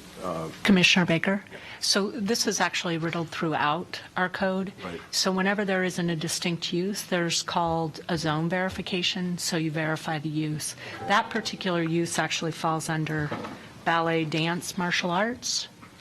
So, but there's a process, because to highlight all the uses that are developable is really difficult. Okay, so know that this is throughout the entire code. So a developer would know that once they there's actually at the beginning of all tables, there's that option. Yeah. Okay. So as long as that's clear. The other question that I have some concern about is, so multifamily in the R3 and R4 zones has a requirement if they're, on page 18, under under the same table, but more under multifamily. So multifamily in the West University and South University neighborhoods have a requirement. If you build a larger bedroom unit, then you have to provide more bicycle parking. But when I look at the Walnut Street station, we don't have the same requirement, and it seems to me that maybe those could be treated the same, because those are, again, these are similar, tend to be similar occupants on one side of the university or the other. And I don't think there's a stipulation in the Walnut Street Code that they can't build 3, 4, or 5-bedroom units. So that's just a suggestion to consider. It might make sense to insert that same requirement in the Walnut Street station standards. And if you have a comment or... It's because that's a separate plan, Alyssa? Is that the... It is true. I mean, I would say the reason we left the multifamily for Walnut, but I, definitely open to changing that, is we tried not to increase any of those because that went through a separate process to come up with each of those, and that was very, very involved with the neighborhood association and stakeholders, and so we were merely adding to kind of, because they didn't differentiate between long-term and short-term. That's all that we were changing on that. But I think, that is definitely something that the Planning Commission can take a look at and decide if that's a change you want to have made or not through the process. And just one related question. I believe that R3 and R4, the only R3 and R4 in that Fairmount neighborhood is that Walnut Station area. And it's not, it's a special area zone. It's a special area zone. I know, but in other words, again, thinking about neighborhoods, there's 3 neighborhoods around the university, but I don't think there's any R3 and R4 in the Fairmount neighborhood. There is. There is? Yeah. Okay, well then, that I might... think there is one. that On the might- other side of 15. Other side of 15. Yeah. Okay. Oh, Yeah. the one that's built. Yeah. Okay. That might be worth considering. Again, I don't think there's a big difference between the south and the west and the east side of the university in terms of clientele, so it might be worth expanding on page 18, adding additional neighborhood there, if that makes sense. Okay. Commissioner Jaworski. Back on page 9, 9.6110, I can understand 1. 2, I have a question about, which I really don't understand. If you're looking at multi-dwelling units or whatever, you could be looking at buildings that cost a couple $1 million. And when I read this, what it's saying is I'm doing $2 or $3 million worth of site improvements, but it's only, of building improvements, but it's only 45% of the building. I don't have to do anything to address this new code. I have a concern with that because if you want to do electrical, plumbing, or whatever, you have to address the new codes. And I don't understand if we want to implement this, and there's a lot of buildings out there that could benefit from this for the residents, why they don't have to address that when they make improvements to that multi-big building. I don't know why this was put in there, is what I'm saying. Because depending on the type of application, and I could use some help with the language, but what we've seen is that a lot of places will basically take a building down and leave up a wall and put the building back up and then get the old bike racks that were there out of storage, bolt them back in where they were. And so the new standards were not applying to that type of redevelopment anyway. And so what we wanted to do is if you're going that step anyway and basically developing a new building, you should comply with the most current bike rack requirements. And so we started at 50% of market assessed value based on some codes that we had seen in other communities. Well, I have a concern with that. I just want to, nobody else may, but I do, because it seems to me there's a lot of them out there now where the residents aren't meeting these new codes, which are good. And they may have a lot of bicycles. And the point is if they're going to be spending a few $2 million, but it's not 50% to do things that are modern or upgrade, they don't have to address this. I have a problem with that. I would think that this would be the time to make those, not just say, it seems like everybody's grandfathered. Well, then why have it? Right. Well, it was 0, now it's 50%. It sounds like you would advocate for a higher percentage. No, I have or lower? a lower percentage, yeah. Or no, they want to make some improvements to that building, a much lower percentage. They got to improve something for the tenants. And that's Bring it up to and that's why we're here, right? I'd like to hear some additional opinions on that. We threw 50% out there based on the reasonableness of that. Basically, you're getting a new building if you're paying that amount of money. So shouldn't you comply with the new standards? And we thought yes. So that's why we came up with 50%. Rita, I think we also tested it with a couple of buildings. That's what Christy Brown has been working on this, and Okay. I think we tested it with that particular coffee shop. And maybe a couple others as well. So that seemed to fit. But I think we looked more at commercial buildings, honestly, because that's where it's been an issue, where they've completely redone the building, not expanded it, but completely altered the building and not had to put any, and I think that one didn't have any parking to begin with. No, I'm thinking more of buildings that are housing tenants, and this exempts them, and I have a problem with that. I mean, if you wanted to, I would feel if you think it's commercial and all that, fine, I can understand that there. But what on buildings that are holding people that probably have bikes, they should be brought up to code. That's just my. Okay, Commissioner Borowski. Well, can we kind of close Did that you- out? Would yeah. you like us to change that? I mean, I agree with you. I would love if people are knocking down walls and building a new building that it complied with the new stuff. But, obviously everything is going to cost something. And so some of these standards may be quite a bit more than what people were thinking about. And it would be best practice, obviously, to upgrade to the best standard that they could. But currently we don't require that at all. Reed, this might not be an efficient time. I'm going to let staff kind of give me some feedback, but to actually get into the details of making decisions on certain code sections. I mean, we could maybe take a straw poll vote on things, but you've heard a lot of statements that really we could have done it on all of them, and we just don't have the time at this time. So I'll let staff give their feedback. I do think this would be I think one option that we have is to leave it as it is. We can highlight some of these discussions in the public hearing agenda item summary, so folks know where there are some concerns, and then when you get to the point of deliberations, that will also give us a chance to do more research rather than pick a number on the fly or try to change some of that code on the fly. I did want to point out, I think with residential, so building alterations again is defined in our code, and so typically think about that they're leaving the building, they're altering the inside of it, so they may be doing, so think of an interior remodel. That may be difficult to provide additional long-term bicycle parking, I'm thinking, for residential, and so I think that's something we're going to want to look into. If we change this and have it apply differently, I think it may be problematic, and they may lose, they may end up losing units overall in the apartment. So it's just something to consider. Maybe they'd lose one just to give it another 12 by 14 square feet or whatever they have.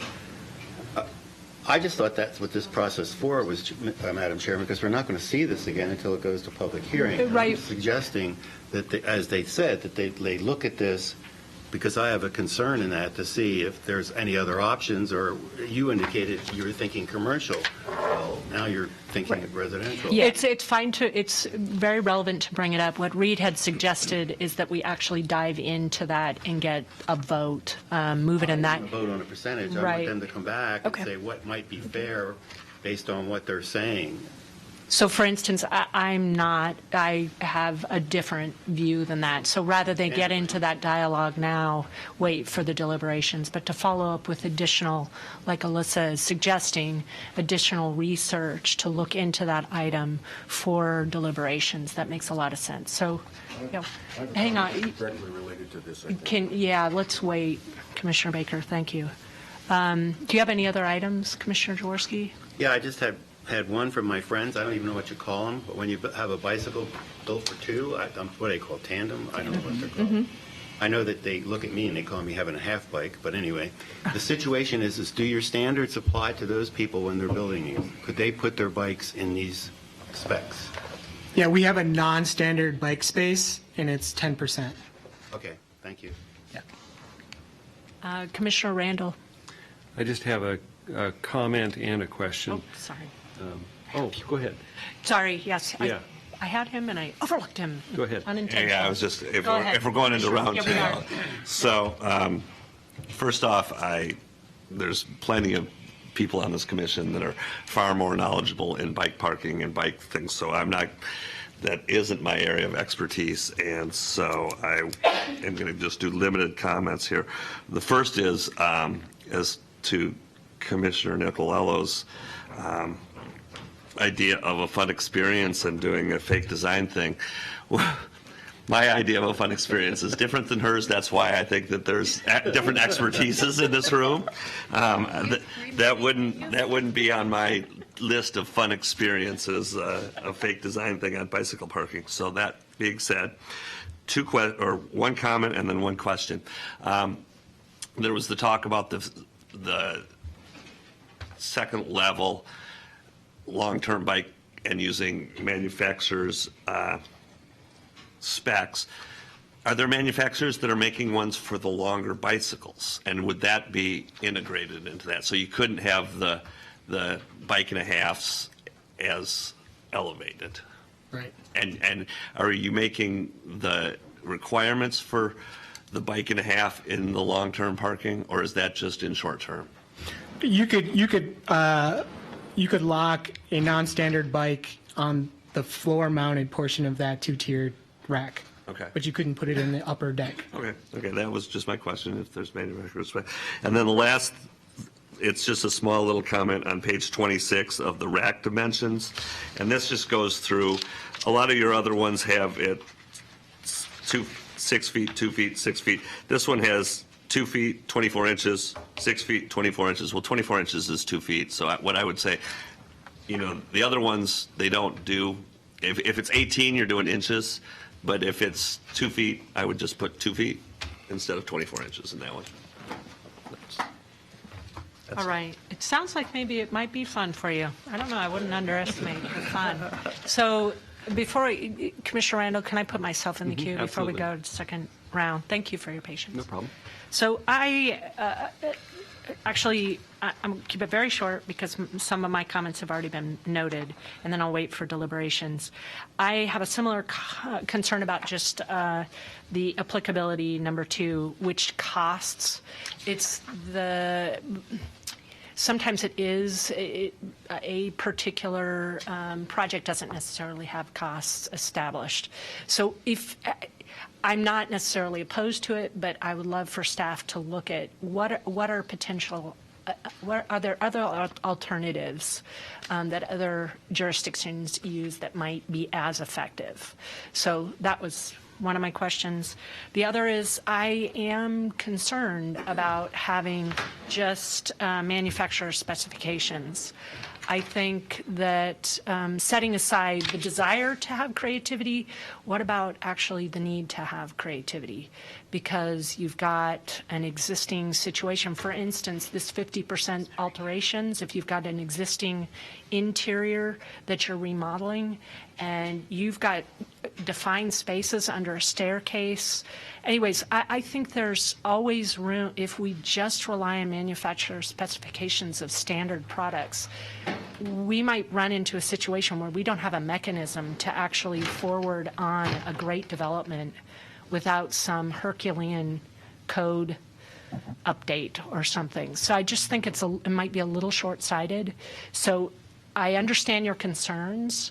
I think there's still a place for some opportunity for context-specific design, keeping in mind your priorities, which I recognize are important. So those are my broad comments. Commissioner Randall. Okay, thank you. Again, just a comment and then a question. And the comment is back on table 96130 on the uses. And I'm on page 17 where it has recreational vehicles, heavy truck, sales, rental, service, and the bike parking is 1 per 4,000 square feet of floor area, and they're 100% short-term.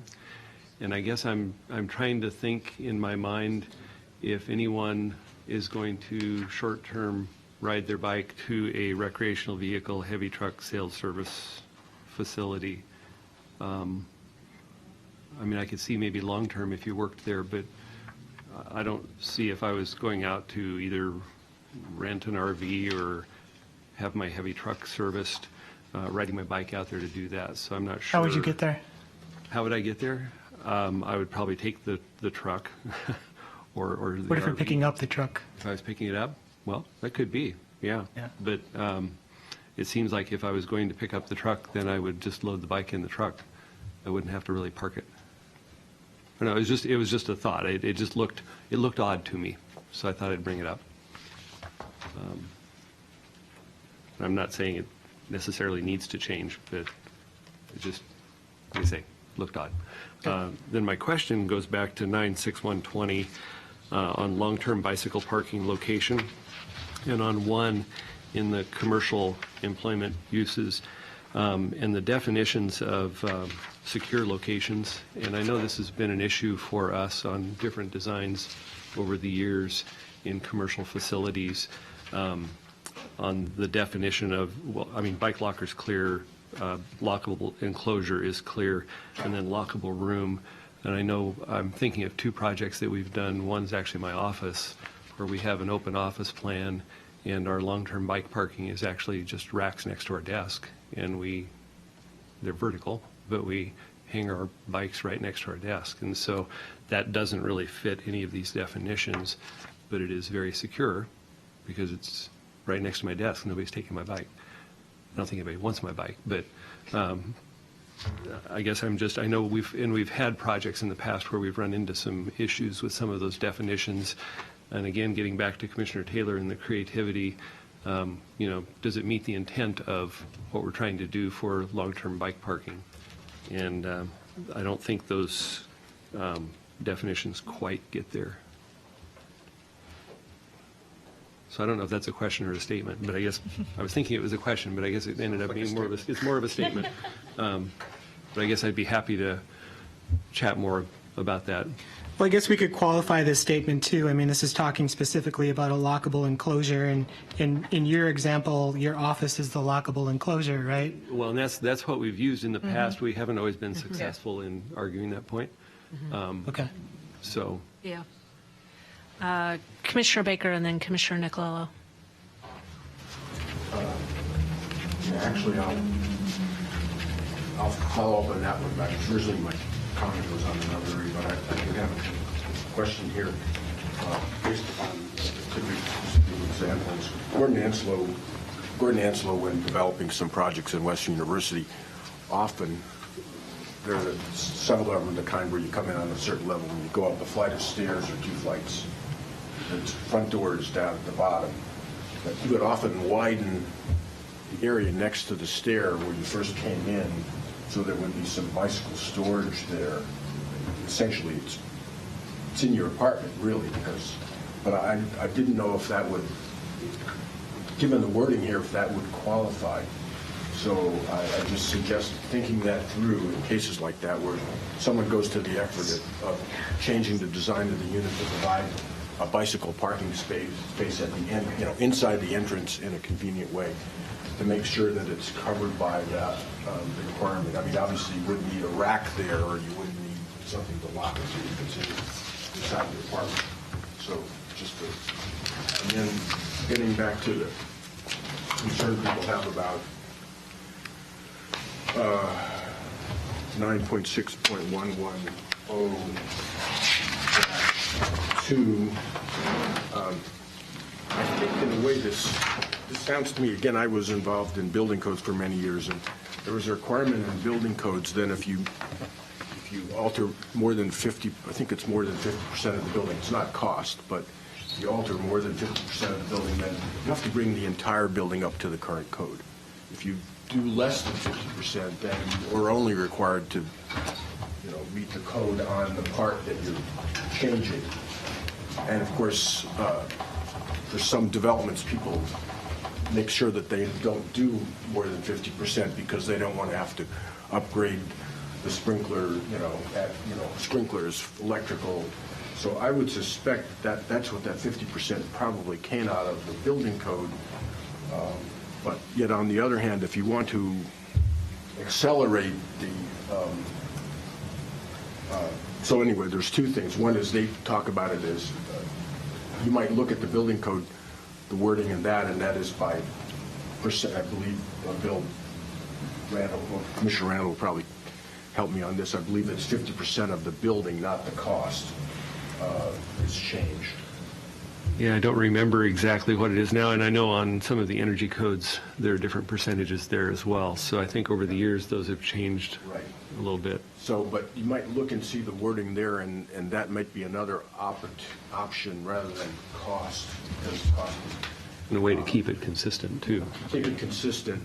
But the other thing is, again, if you want to incentivize this and have it happen more quickly, then you could change that. Could be 20%. Could be some other number. If you decide, if there's a support to incentivize doing bicycle parking, Commissioner Jaworski mentioned concerns about housing, for example. So anyway, I just mentioned that. Commissioner Nicolello. So I think just, of course, I'll touch base with you on our fun land use experiment. And I think just generally just want to caution and say that, development codes like this far outlive anybody who's going to be present at the table today. And so whatever interpretation we have now, we want to make sure that that's the same interpretation that somebody will be using 15, 20 years down the road. And it doesn't always happen. The other thing too, just going back to the section that Commissioner Baker just brought up, and I know I discussed this earlier, but the building alteration piece, I just want to also caution too that sometimes when we have to bring buildings up to code, up to the new land use code, and this is not out of any bad intention, this is just the impact is we end up having to lose units sometimes because we have to accommodate the new parking standards or other new standards. And keep in mind that we talk about units as kind of this very ambiguous thing, but that is housing a person. We are in a housing crisis. So think about when we make decisions like that, especially because of the new space requirements and things like that, are we potentially impacting the ability of somebody to put in a unit? And we don't want that to have this effect. And just having dealt with it in the parking code, I'm super sensitive to that because we talk about units so nebulously sometimes, and at the end of the day, those are housing for people, and we want to make sure we keep as much of those in as much as possible, even though we do want to balance the need with bicycle parking. So I definitely understand the point of that towards commercial, especially considering some very high-profile examples of commercial buildings that had the one-wall alteration and kind of didn't really have to meet new standards, but especially think about how that applies to other things like residential. We have to be, I think, very conscious of that. Okay. If we can make it really short and then follow through with staff after. So we'll end it with Commissioner Jaworski so we can make sure we can get out of here on time. We have an important last item. Okay, just to follow up on that from a different perspective. I'm building a new building, I'll be subject to this code, I'm putting in. Are you making a new, sorry, are you going to make a new point? Otherwise, I'd love to wait for deliberation. This is the same point on an Yeah. issue. So And can you make it really quick? Because we're not deliberating right I'm now. asking a question. If I'm putting in like 50 units in a new building, how large is the space that I'm going to have to be required to put in for bicycles? How do you determine that? The bedrooms? Well, it's going to depend on how many bicycle parking spaces you need to provide, because that would be depending on the number of, where this multifamily is. Right, so it's based on number of bedrooms, and then it's based on those 100 bedrooms. dimensions. Okay, so 100 bedrooms would require so many parking spaces. I'm trying to find out, Right. how big is that space based on, is it a 20 by 50? How big is that space to provide that if they're stacked? I'm trying to just get to that. Can't provide that on. I don't think that's something we can provide on the This might be fly. a good Yeah. homework assignment, yeah, for staff. Or you could go to her fun little Yeah. charrette. Ah, we'll write that one I think down. we're just transitioning to doing a design charrette. We have one in for permits right now. I'll send you the information. I'd like to Guys, know just that, to because that's compare. important when Like- I'm looking at alterations. Mm-hmm. What are we really talking about here? How big is this, this or whatever? Right, right. Well, we didn't increase, just one follow-up, we didn't increase the number of spaces required, but we did allow for additional flexibility of the rack types. So if you did have stacked, it would be essentially 50% less than what we used to have. That's right. So more leasable space would be provided, in simple terms. Well, I'm not a designer, so I don't know how big Okay. that space is you're talking about. That's all I wanted to know. Okay. Considering the discussion, I think it's actually a good exercise, even if you can use an example, a current example, like Commissioner Randall's example, just so that it can be used during deliberations. Thank you. So, thank you very much, Reed. Thank you. Thank you. And it sounds like staff, before the hearing, if you have any other comments, send comments to staff. So we'll send them to you directly, Reed? Sure. Okay, perfect. Thank you. Okay, thank you. So our last work session item is the Planning Commission memo to City Council on Envision Eugene Urban Growth Boundary. And thank you for speeding that along. So we have our last piece, and we have Terry Harding here to look over or to review the memorandum. Great. So if you recall, the Planning Commission asked us during your deliberations on the urban growth boundary to prepare a draft memo to the City Council. And so we've done that, although I want to point out one thing, and this might be what you were asking about, Commissioner Jaworski, at the beginning of the meeting. I inadvertently left an item out of this memo. You had asked for us to outline the process for decision-making if the City Council and Board of Commissioners disagreed, and we forgot to put that in. So, You're taking my questions away. was that the question?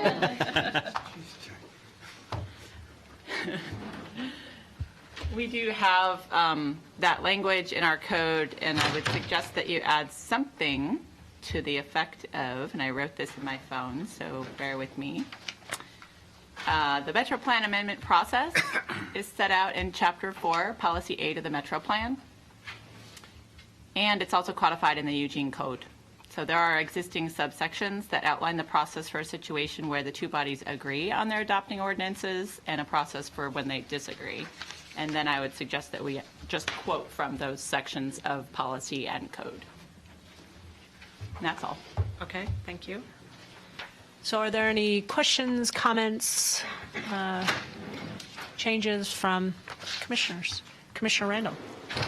I just had a couple of comments, and they relate to the growth monitoring under 3, and also the almost last portion of item 5 on addressing housing issues, specifically regarding just prioritizing and adequately funding staff work on these issues, which is under 5. And then under growth monitoring, I would have preferred to see a little more urgency put into that way it was worded. I know this is a big deal for me as far as feeling that it's a very urgent issue, and I felt it kind of looked like it got maybe watered down a little bit. And so from my perspective, if there was more urgency in the text, that would make me happier. Okay, I'm wondering what the staff, if you have some suggestions, if you can talk to us how to best use this time, and are we going to have a follow-up? Right. Talk to me a little bit about that. Well, the Lane Board of Commissioners is having a meeting tomorrow. Ideally, we would finish this today. Okay. So that we could pass this memo on to both the Lane County Planning Commission and the Board of Commissioners, in addition to our City Council. They've asked to see it so that they would have parallel language in their own memo to the board. Given that we don't have a ton of time to wordsmith, and I did go through a process of drafting an early draft of this memo and sharing it with John and Kristen, so I got some input into it, but at this point it's the commission's memo, so I kind of feel like if there are suggested revisions to it that you all want to make, do it. Okay. So I think what I'm going to do, I'm hoping we can shift this midstream if it doesn't seem effective. So Commissioner Randall has a suggestion. If you can repeat it, then I'd love to take a vote on that, and we'll just move it. Sure. Okay. I guess really just under items 3 and the last part of item 5 to address with the growth monitoring and housing issues, just the urgency of it, maybe be a little more forceful on the urgency aspect of it. And that's really and I don't have a proposed wording Okay. on that, but Commissioners, can I get a straw poll vote? All those that agree, a little bit more urgency. Well, and just a process question. Okay. Because I also had questions about the growth Okay. monitoring, so maybe we should just see if there's other people that have concerns or Okay. questions about that, and then we could, rather than Okay. in each individual, I don't know, Okay. it was just a thought. So that was unanimous. So let's move to the next person, unless Commissioner Randall, is that all from no, you? that was Okay. it. And I have Commissioner Borowski next, and then Jaworski. So I guess the question that I have, and this is for me, and it may not have to do with this memo, but this is probably one of the last times that this issue is going to be before this commission. So I did have a question about the growth monitoring policies going forward. I mean, we went through those in 2015. Will those come back to this commission for approval or tweaking? Because back in 2015, when we went over them, it was kind of like, this is the guidelines that we're looking at. Or will those just automatically get implemented without further scrutiny? So I want to distinguish between the policies and the comp plan. No, which not are- the okay, policies. not the comprehensive plan policies. The actual policies that are going to implement the plan that we went over in 2015. So yeah, the comp plan has policies in it. Right. The growth monitoring program Right. doesn't have any policies in it. Okay. Okay. And it is right now incorporated as part of the action plan, which is something we can definitely bring back to you. I think the goal was to bring that back for acknowledgement. And so that detailed framework for growth monitoring is embedded in there. And the goal is with the action plan that it is a nimble document. And so there is constantly opportunity for making it better and better. So if there's tweaks that need to be done to it, absolutely, we can do that again. So that kind of led to my, if we wanted to make this more stronger, one of the ways would be bring back the action plan, you know, a strategy to making the growth monitoring program more important would be bring back the action plan policies to the Planning Commission for acknowledgement. And because when we went over them in 2015, that was over 2 years ago. A lot more has happened, and I think there is an opportunity for some tweaking and giving direction to staff on how those should be implemented. I don't know how, if that needs to go in the memo or not. I'm not saying yes or no, but I do, for me, I think that is something that I would like to see this commission weigh in on. Robin. If I could just add in briefly, it sounds like really what you're talking about is the operating procedures for the growth monitoring program. Exactly. And maybe that's a word, you don't have to use that exact word, but just to define that from the policy that you've already acted on. Yeah. So that makes sense. Yeah. And I don't know if that has to go in the memo or not, but I think that that's important for this commission to weigh in on. And and the city council plays a role as well, right, in that kind of acknowledgement in the operating principles, does it not? No, as it's laid out right now, the council would appoint the City manager. city manager would appoint the EETAC, who would make recommendations to the Planning Commission and the council. And the council. So, just making sure in the operating principles that council knows what their role is too. Yeah, right. Okay, thank you. I have Commissioner Jaworski. Yeah, two of them, my first part was already addressed, items 3 and 5. I agreed with the vote, because I think in our discussion, we said that those items should begin immediately, if I remember our discussion, rather than, as one says, when it gets underway, and I agree with what our vote was already on those two.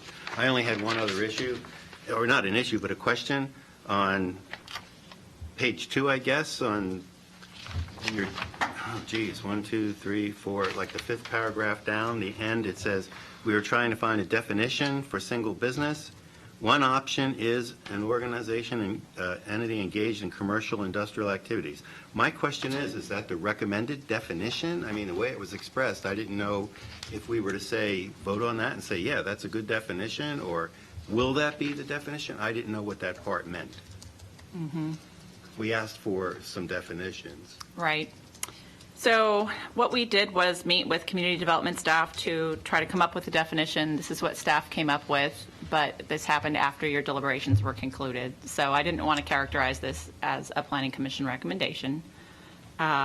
Instead, it's surfacing for council a definition that staff came up with after you were done. Okay, but this definition, and I may be wrong, other commissioners can correct me.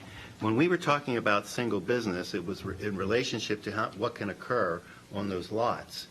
When I read this definition, an organization engaged in commercial industrial activity, that doesn't address the single business issue that I thought we were discussing relative to functions or spin-offs or whatever that occur on that lot. So I'm a little, maybe I'm off here, but it didn't seem to address what I thought we were talking about when we mentioned needed a definition.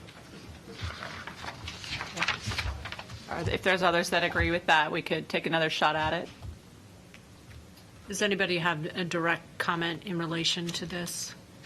Commissioner Mills? Just thinking out loud here for a moment on this specific issue, trying to get around to perhaps an additional descriptor like an organizational entity engaged, because it could be more than one entity. Perhaps I think that's what we're worried about. There could be subcontractors or contractors, but they are engaged in a single or related activity. I find the word related to you, Terry, as a possible suggestion to try to make sure that we mesh together or define that there is a relationship between all the activities that are underway on site. Yeah, I see where you're going with that. I think at this point where we are in this process, it's presented as one option to consider because I don't think we can solve it at this meeting today. But I take your comment and we can include that in our staff materials to the council for their consideration. Does that work? Yeah, and it might help actually in the presentation to City Council because it's not super clear here. Just what you explained to us. Yeah. Is that was a suggestion made after deliberations. Exactly. And maybe you include it in the memo or you just verbally explain to them as you give the summary of the memorandum. Or you could give another option and just say, as was indicated, it's a single commercial or industrial activity. Yeah. I mean, if you walk away from this now, then it doesn't address what I thought we had a lot of deliberation on as far as how it affected those industrial sites. Well, this is an excerpt. Remember, there is a definition in the code that calls out a requirement for a single business. And then this is another layer of trying to define what a single business is. And that there are a lot of issues associated with that, as you all discussed. But I would thought that, if I understood what you said before, the overlay zone would take precedence, would it not? Yeah, Right. well, that's why I'm concerned with this. I want it to be clear. We do too. Yeah. I have Commissioner Randall and then Commissioner Nicolella. I have some suggested wording based on that urgency comment that we had earlier, and so I don't know if this is the appropriate time for that or, okay. Sure. On item 3, first paragraph, third to the last line where it says, we understand, well, the need for growth monitoring program to be nimble and responsive as it gets underway. My suggestion would be to add after that underway, comma, which we recommend happens immediately on adoption, comma, and that the program details need not be included in the comprehensive plan, for one. And then at the very end, the second to the last paragraph under 5, second line, we urge you to immediately allocate the necessary resources to the new growth monitoring program, et cetera. And to me, I think that might address some of the urgency concerns that we had, or at least that I had. If that was a motion, I'd second it. Oh, okay, we'll get a straw poll vote. Did everybody, do you want to repeat it again? I can repeat it. I'll do it in context. So we understand the need for the growth monitoring program. This is under 3. We understand the need for the growth monitoring program to be nimble and responsive as it gets underway, comma, which we recommend happens immediately on adoption, comma, and that program details need not be included in the comprehensive plan. And then at that second to the last paragraph, we urge you to immediately allocate the necessary resources, et cetera. So, It'd be a simple edit, and I think it might address our concerns. okay, so is there have a minute for discussion, just because I know Commissioner Borowski has something. I'm just, so what was proposed in the big book was that it would this change any of the timeline that you had by this little sentence? Mm-mm. Okay, but would it change what council's expectations are with this sentence? I mean, we still have a delivery date, and we're currently working on monitoring right now. So I don't think it changes the delivery date of the report, which the monitoring would be, the report would be the result of the monitoring. But I think it does is it highlights the urgency that we see on our end. And I just didn't want perception saying that, okay, monitoring, it's still going to take a year to get the, and so I was just, the perception. Mm-hmm. Mm-hmm. Yeah, that's a good clarification. Mm-hmm. Well, and we could add the word recommend, which we recommend. I'm not sure if you had that in the exact language. Except the whole thing is our recommendation. No, so, that's exactly right. So it's redundant. Yeah, I think that would be redundant. No, that's exactly right. But I think for me, it just highlights Mhm. on our part the urgency that we see and passes that along to council so they can see the urgency as well. Okay, so can I just get a show of hands, all those in favor of making those changes as Commissioner Randall suggested? Okay, thank you. And next, Commissioner Nicolello, and then Baker, and then Borowski. So kind of tacking on what Commissioners Borowski and Randall have brought up, I think the other thing that we talked a lot about in our deliberations was the need for accountability and making sure that if we have procedures, if we have timelines, that we really try hard to stick to them because, these are urgent issues. So I would just also request too that in that final, in number 3, adding some language around that part where it says, however, we wish to highlight the need to ensure that growth monitoring program policies are clear and will lead to the program implementation that we intend. I am requesting that we maybe add some language that says, however, we wish to highlight the need to ensure that growth monitoring program policies, procedures, and timelines for deliverables are clear and will lead to the program implementation that we intend. Just something to really highlight that we need to make sure that when we're implementing this, that we are accountable to the community and that this process will have clear procedures, as Commissioner Borowski brought up, that the urgency is captured, and that we do try and actually put some sort of timeline to this, because I don't think our community, I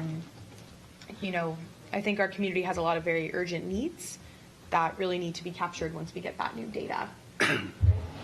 Okay, so can I get a show of hands, all those in favor of adding those few words that Commissioner Nicolello suggests? Okay, it's unanimous. Thank you. Commissioner Baker and then Borowski. Just a short comment on page 34, the paragraph that begins north of Clear Lake Road. The last sentence in that paragraph says, our vote on this issue was unanimous. The problem with that is it implies that you're saying that the vote on the other issues wasn't unanimous. Mm-hmm. So I think you might be better off just striking that rather than, because that's the implication. Mm-hmm. Just so that it's not, it's not implying that these other issues had a lot of dissension. Right. So. Mm-hmm. Yeah. Okay. Does anybody have any other further comments on that? Okay. Commissioner Brodsky. We do want to strike it. Do we want to strike? Yeah, do you want to straw poll vote on that? Let's straw poll it. So there's two options. We strike that or we clarify throughout the document. I mean, Commissioner Baker's got a good point. Yeah, I would recommend just striking it. Yeah. Okay. All those in favor of striking? Okay. Did you raise your hand? Yeah. Yes, striking. Okay, it's unanimous. Okay, thanks. Commissioner Borowski. So I'm not going to make any more changes to this, but there is one thing that I would like.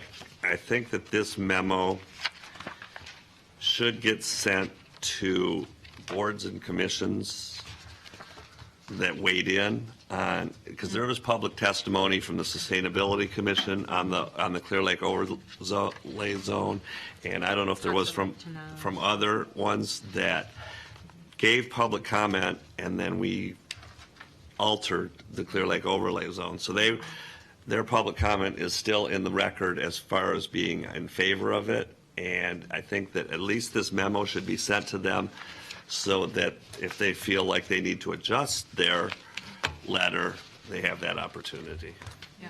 Agreed, and fortuitously, they already have a copy of your updated recommendations on the Clear Lake, and they have meetings tomorrow and the next day to review that updated language. Right. Okay, perfect. I'll But include them on this gives them a little bit of the context Absolutely. as to how we came to that decision, not just, oh, they gutted what we did. No, we came to the thing because we felt this and the panhandles and all those types of things. Commissioner Jaworski. Yeah, isn't this memo, even though it's addressed to the city council, is public anyway? Absolutely, but I can send us, Okay. make sure it gets to the commissions. Yeah, Yep, it's time. So, So Emily just asked if you would like her to read you some language about the item that I left out, about the Metro Plan process for resolving. Would you like that? I think we're pretty clear on what you said. Oh, I want to hear her talk. We extended the meeting by 15 minutes. So. I'm not going to ask for 15 minutes, but can people stay until the 7? I think that's okay. But after Perfect. that, 5 Yep. minutes. Perfect. Thank you. All We right. do want you, Emily. Oh, all right. So I think what you'd probably want to do is add a Roman numeral 3 just before that last paragraph that says we very much look forward, because that's your The closing. conclusion. So Roman numeral 3 would be Eugene, Lane County conflict resolution. And since it's only one item underneath it, I don't think you need another number.